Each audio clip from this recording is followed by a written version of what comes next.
Bismillahirrahmanirrahim. Alhamdulillahirabbil alamin wa bihi nasta'inuhu ala umuri dunya waddin. Wassalatu wassalamu ala rasulina wa nabiyyina Muhammad ibn Abdullah wa ala alihi wa ashabihi ajma'in, amma ba'du.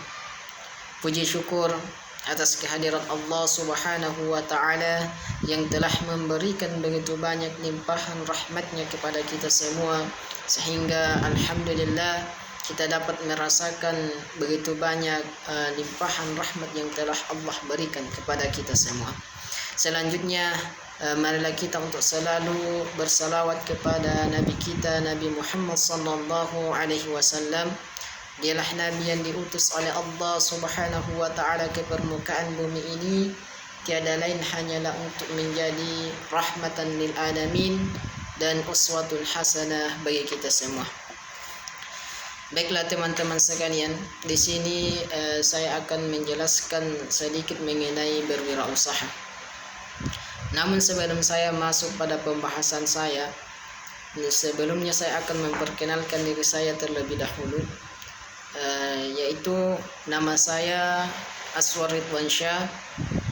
Saya dari Prodi Komunikasi dan Penyiaran Islam, Fakultas Agama Islam Unismu Makassar. Baiklah teman-teman sekalian, di sini akan saya jelaskan yaitu 3 manfaat menjadi wirausaha sejak kecil. Manfaat yang ketika orang memulai berwirausaha ketika sejak kecil, yaitu yang pertama yang dapat dia temukan di dalam dirinya itu dapat menumbuhkan jiwa wirausaha.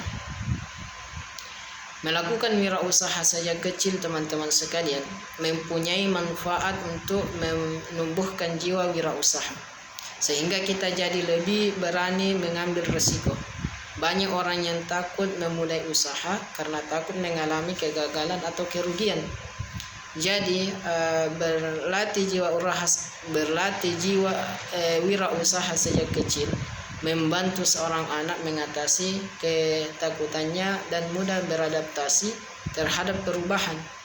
Selain itu, kita jadi lebih mudah berpikir dan bertindak lebih berhati-hati atas setiap keputusan yang dilakukan. Ini manfaat yang pertama yang akan didapatkan oleh orang yang berwirausaha sejak kecil. Adapun yang kedua, manfaat yang kedua yaitu menumbuhkan rasa tanggung jawab. Manfaat dari wirausaha ini yaitu dilakukan ketika dimulai dari sejak kecil adalah menumbuhkan rasa tanggung jawab pada diri sendiri. Karena kegiatan wirausaha dilakukan diri sendiri, sehingga keberhasilan atau kegagalannya menjadi tanggung jawab kita sendiri. Akibat pengalaman tersebut sejak kecil sudah belajar dan sadar akan tanggung jawab atau kesulitan dan menentukan keputusan, sehingga ia bisa menentukan keputusan selanjutnya untuk bangkit, berinovasi dan meningkatkan keterampilan. Ini adalah manfaat kedua yang akan didapatkan oleh orang yang berwirausaha ketika sejak kecil. Adapun yang ketiga yaitu meningkatkan keterampilannya. Seperti yang teman-teman ketahui, seorang wirausaha dituntun untuk kreatif. Jadi melakukan wirausaha sejak kecil membantu meningkatkan keterampilan, sehingga potensi diri terbiasa terlihat dan membiasakan berpikir inovatif. Apalagi kemampuan keterampilan berguna untuk masa depan kita. Sejak kecil kita sudah belajar adaptasi diri, pantang menyerah, memilih keputusan bijaksana, dan tidak sedih jika mengalami kegagalan. Selain itu, kegiatan wirausaha juga menjadi pembelajaran diri dalam memecahkan masalah. Ini manfaat yang ketiga yaitu menumbuhkan rasa tanggung jawab kepada diri kita sendiri. Ini beberapa manfaat yang didapatkan oleh orang yang berwirausaha sejak kecil. Seorang wirausaha yang berhasil dapat memengaruhi masyarakat, lingkungan, dan bangsa. Berikut beberapa pengaruh wirausaha yang penting dalam kehidupan sosial, yaitu yang pertama, dapat menciptakan lapangan pekerjaan. Ini yang pertama. Kemudian memberikan motivasi kepada masyarakat untuk mengembangkan potensinya.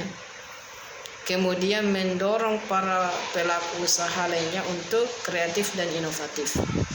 Kemudian meningkatkan produktivitas dalam negeri. Kemudian menciptakan pasar atau permintaan konsumen. Kemudian menemukan sumber daya baru yang perlu diolah. Kemudian meningkatkan kerjasama perdagangan dalam negeri maupun luar negeri. Kemudian lebih menghargai pendapatan dan mengalihkannya menjadi modal usaha. Nah, inilah beberapa manfaat yang akan didapatkan oleh wirausaha yang dimulai dari sejak kecil dan dapat berguna bagi bangsa ataupun lingkungan ataupun masyarakat. Ada beberapa wirausaha yang dimana di dalam Islam itu dianjurkan, yaitu diantaranya seperti menyewakan lahan. Di dalam Islam, menyewakan lahan termasuk salah satu jenis usaha yang paling dianjurkan. Nah, lahan ini bisa berupa lahan perkebunan, sawah atau ladang dan lain-lain. Sistemnya bisa dilakukan dengan cara bagi hasil. Keuntungan yang didapatkan dari pengelolaan lahan ini bisa dibagikan antara penyewa dengan pemilik lahan. Di dalam hadis Bukhari pernah dijelaskan bahwa dulunya Rasulullah SAW pernah menyerahkan sejumlah kebun kurma dan ladang di daerah Khaybar ke bangsa Yahudi untuk digarap menggunakan biaya sendiri. Berdasarkan perjanjian, Rasulullah SAW akan mendapatkan setengah dari keuntungan atau hasil panen dari lahan tersebut. Hal ini merupakan salah satu bukti bahwa Rasulullah SAW memang sangat adil dan jujur. Nah, ini salah satu usaha yang dimana di dalam Islam itu dianjurkan. Adapun yang kedua yaitu ketika berternak hewan. Jenis usaha atau investasi lainnya yang paling dianjurkan di dalam Islam yaitu dengan cara beternak hewan. Rasulullah SAW sendiri dulunya adalah seorang pengembala kambing. Selain itu beliau juga dulunya memiliki puluhan hewan unta. Jika dikonversi ke dalam rupiah di jumlah sekarang, satu ekor unta harganya bisa mencapai ratusan juta rupiah. Di Indonesia, unta bukan merupakan hewan ternak yang umum. Biasanya beternak kambing, sapi, domba, atau ayam akan lebih menguntungkan di Indonesia. Pilih hewan ternak yang halal dan bisa bermanfaat bagi manusia. Keuntungan dari beternak hewan diantaranya tidak akan terpengaruh banyak oleh investasi, menghasilkan keuntungan yang melimpah, serta bisa menjadi ladang investasi yang baik bagi masa depan. Baiklah teman-teman sekalian, mungkin inilah sedikit penjelasan mengenai wirausaha. Semoga dapat bermanfaat bagi kita semua.